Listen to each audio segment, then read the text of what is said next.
नमस्कार, मैं डॉक्टर जितेंद्र कुमार आपका जेके बायोलॉजी क्लास में स्वागत करता हूं और आज के हम इस वीडियो में रिजल्ट्स और number of seats for JRF और नेट के बारे में डिस्कस करेंगे कि जो जून 2020 का जो एग्जामिनेशन नवंबर 2020 में जो कंडक्ट हुआ है उसके रिजल्ट्स और number of seat of JRF और नेट के बारे में डिस्कस करेंगे। जैसा कि पहले मैंने वीडियो में बताया था कि एक्सपेक्टेड डेट टेंटेटिव डेट आपके लिए जो हो सकता है सेकेंड टू थर्ड वीक हो सकता है और दिसंबर जैसा कि हम लोग एक्सपेक्ट कर रहे हैं। और अगर रिजल्ट आता है तो रिजल्ट दो फॉर्म में आते हैं, एक जेआरएफ के लिए होता है रिजल्ट और एक नेट के लिए रिजल्ट होता है। तो हम लोग सीट्स के बारे में डिस्कस करने के पहले इस बात को समझ लेते हैं कि जेआरएफ और नेट में क्या डिफरेंस है, ताकि आपको समझने में सुविधा होगी।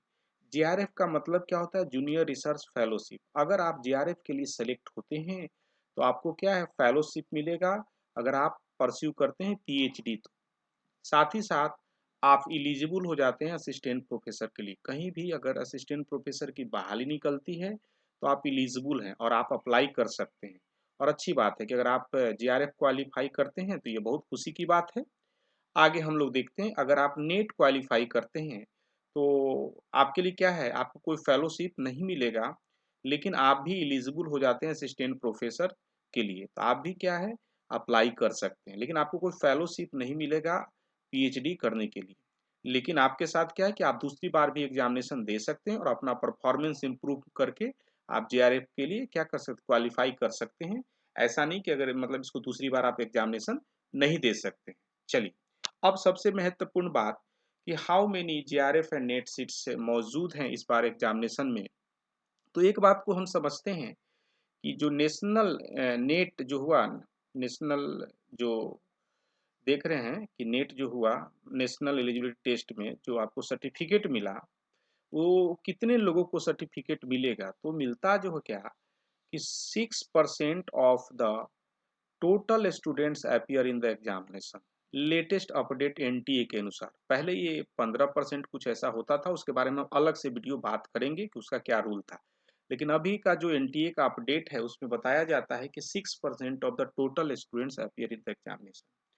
तो इस बार चांसेस है कि नेट कुछ लोगों को कम मिले। कारण क्या है? काफी सिंपल कारण है कि इस बार एग्जामिनेशन में जो अपीयर हुए हैं स्टूडेंट, वो उसकी संख्या कम है, जैसा कि लोग बता रहे हैं।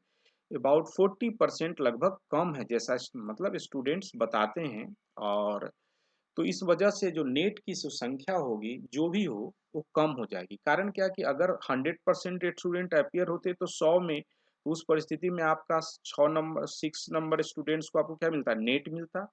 अगर आपका 60 स्टूडेंट्स अपीयर हुआ है तो आप समझ सकते हैं कि 60 का 6% कम जाएगा, मतलब about 3 students, 3 to 4 student something like that आपका कम जाएगा।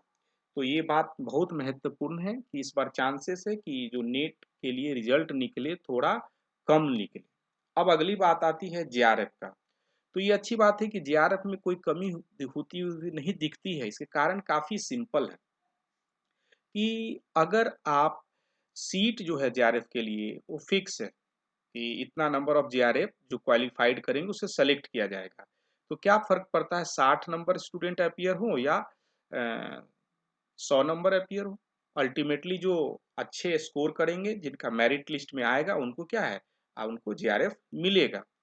तो जनरली जो यूजीसी के जेआरएफ के सीट है फिक्स रहता है, वो करीब करीब क्या है, 1500 एवरी ईयर जो रहता है। साथ साथ एवरी ईयर नहीं, इसको कहते हैं हर एक इंडिविजुअल एग्जाम के लिए 1500 रहता है। और साथ साथ जो सीट जो सीएसआईआर के द्वारा जेआरएफ सीट दिया जाता है वो वैरी करता है।